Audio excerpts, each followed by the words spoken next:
अनि आज म एउटा नयाँ इफेक्टको बारेमा कुरा गर्न गइरहेको छु जुन इफेक्ट हजुरले युज गर्ने बित्तिकै हजुरको भिडियो एकदम धेरै एट्र्याक्टिभ हुन्छ। मलाई चाहिँ त्यो इफेक्ट यति राम्रो लाग्यो, लाइक डान्स भिडियोजहरु गर्दै हुनुहुन्छ या अरू भिडियोजहरु बनाउँदै हुनुहुन्छ, हजुरले यतिकै भिडियो बनाउँदाखेरि त्यो भिडियो सायद त्यति राम्रो नदेख्ला, तर त्यो इफेक्ट राखिसकेपछि त्यति धेरै राम्रो देखिन्छ। सो त्यो चाहिँ एउटा क्यापकटको नयाँ इफेक्ट हो। हजुरलाई म यो भिडियोमा सिकाउने छु कसरी त्यसलाई राख्ने र त्यो कुन इफेक्ट हो, र हजुरकोमा त्यो इफेक्ट आएको छैन भने चाहिँ हजुरले क्यापकटलाई अपडेट गर्न सक्नुहुन्छ। अब म हजुरलाई चाहिँ साइडमा स्क्रिन देखाउँछु मोबाइलको, त्यसबाट हजुरले हेरेर थाहा हुन्छ हजुरलाई कसरी त्यो इफेक्ट राख्ने भनेर। सो हजुरलाई भिडियो कस्तो लाग्छ एक लाइक गरेर मेरो च्यानललाई सब्स्क्राइब गर्न नबिर्सिनु होला र धेरै ढिला नगरिकन it's me Sushmita Bhattarai and you guys are watching my YouTube channel. अब फर्स्टमा क्यापकट एपलाई ओपन गर्ने। क्यापकट एप ओपन गर्ने बित्तिकै हजुरले त्यहाँनिर न्यू प्रोजेक्ट देख्नुहुन्छ।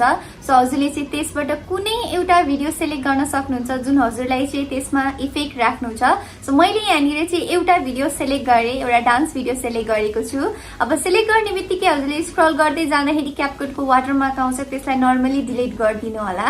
अनि डिलिट गरिसकेपछि चाहिँ हजुरले भिडियो हेर्नु होला फर्स्टमा हजुरको भिडियो कस्तो छ अनि इफेक्ट राखिसकेपछि कस्तो हुन्छ भनेर म हजुरलाई डिफरेन्स पनि देखाउँछु।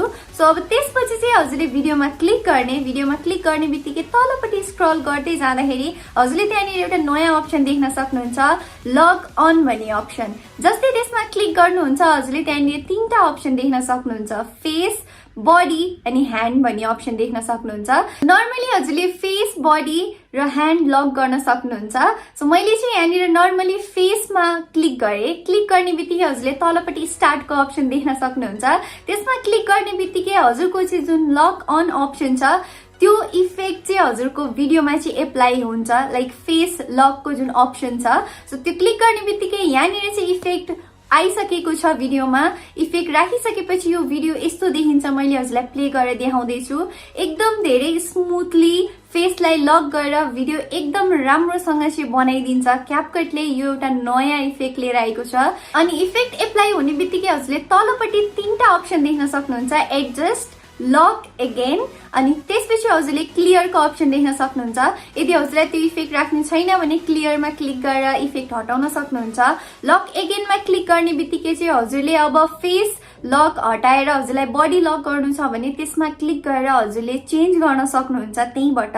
त्यसपछि हजुरले साइडमा एडजस्ट भन्ने अप्सन देख्नुहुन्छ, त्यसमा क्लिक गर्ने बित्तिकै हजुरले चाहिँ फर्स्टमै देख्नुहुन्छ रोटेसन भन्ने अप्सन। सो रोटेसनलाई चाहिँ हजुरले जति बढाउनुहुन्छ त्यति धेरै त्यो भिडियो एकदम धेरै रोटेट भएको देखाउँछ। सो हजुरले जति छ त्यतिमै राख्नु भयो भने बेस्ट हुन्छ, बिकज त्यो भिडियो अनुसार नै त्यसले एडजस्ट गरेर दिएको छ सबै। सो हजुरले अरू पनि राख्न सक्नुहुन्छ, त्यसमा एडजस्ट गर्न सक्नुहुन्छ। मैले चाहिँ गरिन। सो यति गरिसकेपछि चाहिँ हजुरले केही पनि गर्नु पर्दैन। यो भिडियो यसै एट्र्याक्टिभ देखिरहेको छ। हजुरहरूले अझै राम्रोसँग यसलाई अरू भिडियोहरूमा ट्राई गर्न सक्नुहुन्छ। यो इफेक्टलाई हजुरले कस्तो खालको भिडियो बनाउनु भएको छ त्यो इफेक्ट राखेपछि कस्तो हुन्छ भनेर हजुरले डिफरेन्स देखि नै हाल्नुभयो।